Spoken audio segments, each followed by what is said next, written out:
National Assembly has put together a committee, and the committee is going to meet on Monday to elect a chairperson of the committee so that it can begin with its responsibilities. The reason why the NA can't avoid that is because its own rules dictate that once the committee has been set up, it must proceed to its first meeting and elect the chairperson. Of course, in the light of the intervention that the president has made, it's therefore incumbent upon the Speaker, who provides the advice and guidance to committees of parliament, to have a legal position that is going to guide the actions that she will have to take and those that must be taken by the committee. For instance, if the legal opinion that the Speaker receives, which I believe she's going to have to engage in that process, says to her, well, notwithstanding the intervention of the president, the work of the committee must continue because there's nothing in law that will justify halting the work of the committee on the basis that the president has taken the matter to court, then the committee is going to have to proceed. If the legal opinion says to the Speaker, no, despite the fact that you are required to do this in terms of the Concord judgment, but looking at your own rules, looking at what the president has done to intervene in court, it would not be appropriate for you to immediately proceed with the work of the committee without having followed certain steps in order to ensure that you are in line with the law. That will also have to be done. But it's going to depend, as I'm saying. The Speaker is the head of another state organ, which is Parliament. And she has a duty to guide committees of Parliament in line with the rules of that Parliament, as well as the Constitution of the Republic. Constitutional Court has directed that the matter must be referred to an impeachment committee for impeachment processes. Whether an opposition party member is opposed or not is neither here nor there. The matter is now on the impeachment committee. I'm a member of the impeachment committee.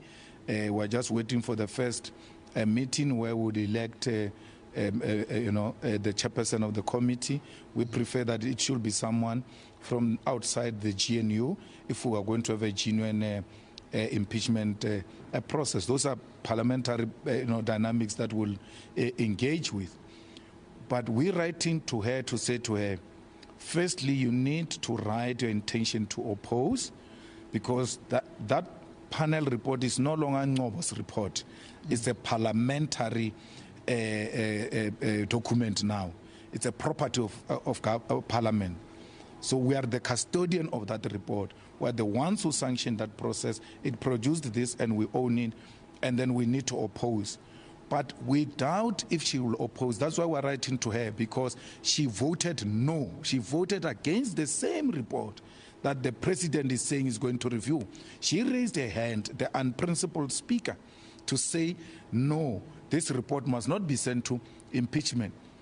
If she's going to oppose, she's going to make a shame of a process.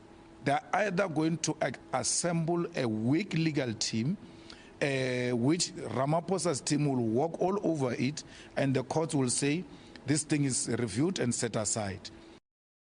There have been instances where our lawmaking processes have at times been found wanting, as well as our rules and procedures. The recent Concord judgment has found that some of our rules are not consistent with the Constitution and therefore require review and amendment. The court also found that in the application of our rules and procedures, we may have misdirected ourselves.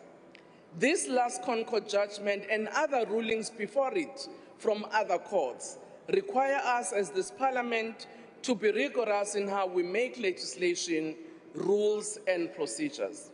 At the same time, what came out of this judgment and others also remind us that there is a need to have various engagements so that as the different arms of state, we do not encroach on the mandate of another. Our oversight mechanism requires strengthening and proper resourcing. It also needs an early warning system so that our portfolio committees can be able to pick up issues early enough and address them.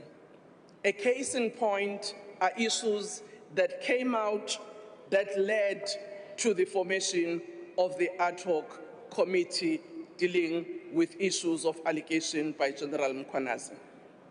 At the core of it, I think it's also makes us to reflect deeply as parliamentarians on portfolio committees that when matters are presented before us, in the way in which we scrutinize, are we able to pick up matters that we must address and deliberate on time? The allocation to committees was aimed at enabling proper planning and execution. Seated here as presiding officers, we can say that we have seen improvements in how committees are planning and utilizing resources, allocating to them. But we are also the first to say those resources are not quite enough for all the committees. And it's for that reason that we do have consolidated funding such that when committees overspend their resources, they can be allocated to do their work. 2 new portfolio committees have now been set up and are presently in operation. These are the Committee on the Presidency and the Petitions Committee.